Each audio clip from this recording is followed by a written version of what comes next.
A lot of 50 series laptops have come into the studio. We have Alienware's 18-inch Area 51. This is fully redesigned this year, kick-ass color with the laser-looking trackpad. And on the bottom this year, it has a glass window so you can see the internals. We also have the super thin Razer Blade 16. This was also redesigned this year. Thinnest laptop we've seen so far with the 5090. And we also have the HP Omen Max 16. From what I've seen, this is the best laptop HP has put out in years. And they're also running this reversible fan tech this time. And lastly, we have the ROG Strix Scar 16 and 18 from Asus. These are powerful systems as always, but this year they have a bottom panel that is easily removed without any tools. But before we get into any in-depth reviews of these devices, I want to compare the 5090 and 5080 laptops against previous generations of devices, just so you have a good gauge of the performance differences between the different product tiers and the product generations. Let's start here with rasterization performance. So this is raw, typical rendering performance.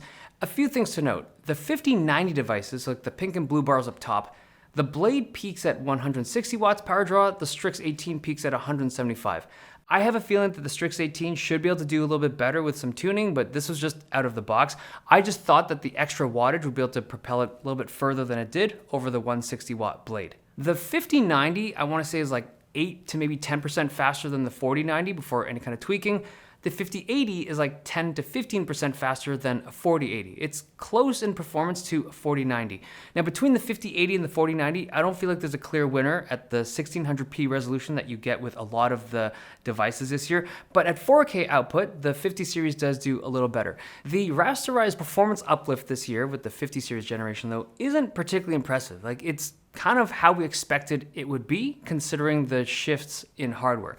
The big gains of the 50 series over the 40 series only kick in when you play games that support Nvidia's DLSS, but this technology comes with its baggage. So DLSS is now in its fourth iteration, or fourth generation, it's DLSS 4, and it is Nvidia's collection of ML-based tools to improve your gaming experience. So the two big ones are DLSS Super Resolution, which is an upscaling tech which improves your frame rate and the image quality of some games. And the second one is Frame Generation, which is taking AI-generated frames and slotting them in between natively rendered frames to, again, boost your frame rate. And both of these are interesting, but let's just talk about the good stuff first. These are some frame rates of games with just raw rendering, no DLSS, no frame gen. And then this is the performance increase you get if you use the highest image quality of DLSS. And if you want even faster frame rates, you can choose a performance-focused DLSS. And with this fourth generation of their tech, the image quality is really good. It's so much sharper and cleaner with the new transformer model. And keep in mind, this does not increase your latency. Like, by using DLSS Super Resolution, you've just increased the frame rate. With the higher frame rate, your frame time has been reduced, and so all of your keyboard and mouse inputs are refreshing on the screen faster, so input latency has actually come down. Now, there are enthusiasts who only care about raw, rasterized performance. They only want the purest, finest grade, farm-fresh, organic frame straight from the nipple of their GPU. I get it. And in fact, I respect that mindset, especially if it comes to the desktop world, because in the desktop world, you have access to GPUs that creep up in power requirements almost every generation. So in that space, I think it's reasonable to aim for real frames exclusively. But in the laptop space, where you're limited by power, these are capped at 175 watts, you have space limitations, noise limitations, weight limitations. I think this product class is the product class where you really lean in on technologies like upscaling, because that is how you get a game like Cyberpunk at max settings to go from 22 frames a second to 54 frames per second. It went from an unplayable frame rate to something very playable, and input latency was reduced in the process. So this tech can introduce visual artifacts, but I'd way rather have these small imperfections over choppy slideshow gameplay. Now the second tool, frame generation, is where things get more controversial because you are inserting artificially generated frames and it comes with its complexities. So frame gen took that Cyberpunk frame rate of 54 and then brought it to 90 or 160 frames per second depending on the multiplier. But this does not come for free. The cost of using frame generation is that you add input latency, which translates to how responsive a game feels. 2x frame gen, which was available in 40 series GPUs, already added some input latency.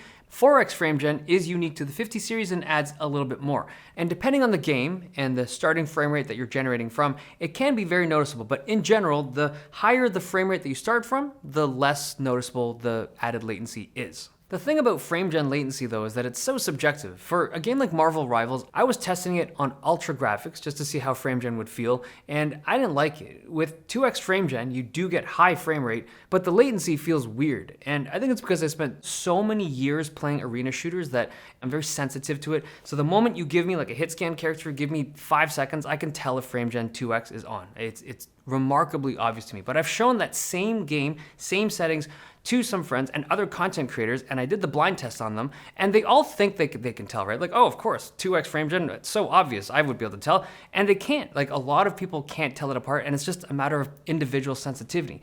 I typically play Twitch shooters at the lowest graphic settings because I want high frame rates and really low latency, and in a lot of these games, you can get down to like 10 or 12 milliseconds latency without too much tweaking. In Marvel Rivals, without frame gen, I'm at like 15, maybe 20 milliseconds latency at the lowest graphics, and using frame gen in this graphic setting is okay. It's visually a little bit smoother, but I have added like 7 to 10 milliseconds of latency. It's not huge, but I can feel it. But using it on higher graphic settings, you do get elevated frame rates, but the latency doesn't come down with it. And so I know a lot of people like it, it's just not for me in this kind of game. On other games like Hogwarts Legacy, frame generation makes the game so much better for me. I do not notice the increase in input lag. Like, I can see it on the numbers, it's just I don't feel any different playing the game with 2x frame gen. At 4x though, it falls apart for me, but 2x is awesome for a bunch of games. The only game that I felt like 4x was actually a good experience was Cyberpunk. This is a more slower paced game. I know there's guns and you're shooting and stuff, but to me it's a fairly slow game. It works well here, but ultimately, frame generation is so subjective. The experience you get from it is dependent on the game, dependent on the person, dependent on the base frame rate you come from. Like, there's so much that guides how good the experience is that it's impossible for me to give you any kind of like conclusive statement around it.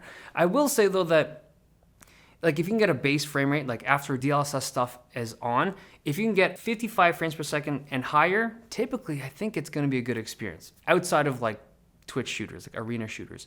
But the marketing around this stuff sucks. Nvidia leans on the DLSS numbers exclusively. They do not talk about rasterization performance in any of their promotional material, and it's because the year-on-year gains, it's unimpressive between the 40 and the 50 series when you're just looking at the kind of typical rendering performance. The 50 series is better than the 40 series at handling all the DLSS tech, and you do see some big improvements, like Hogwarts sees a 65% bump going from the 4090 to the 5090. It can be very significant, but it does require games to support it. So now, in addition to having to look up GPUs and stuff, you now have to research games, like the games that you play, the games that you're looking forward to play in the future, and see if they support this tech to decide whether or not you want to purchase the technology. Like it's a lot more work now to kind of make a decision around this product. Now, the pricing, just real quick, during CES, they announced the 5080 and 5090 laptops as starting at $2,200 and $2,900 respectively. The cheapest one that I have here is the HP Omen Max 16. This is probably the best value that I've seen so far. The Strix 16 is $3,300, and these are with the 5080 configuration. So if you're looking for like which one should I buy right now, you can't make that call right now. I think it's way too early. I think more reviews of these things have to come out. Also, you just need the other devices. I need to see like the 5070 Ti, the 5070 laptops, also the different wattages. Like you need all of that information to draw any kind of value conclusion at this point. But if you need one right now, somehow you're like, I need to get a laptop today, absolutely, the value is in the 40 series. If anything, you need to build a time machine, go back to 2024 Black Friday. That's probably the best time to get a laptop.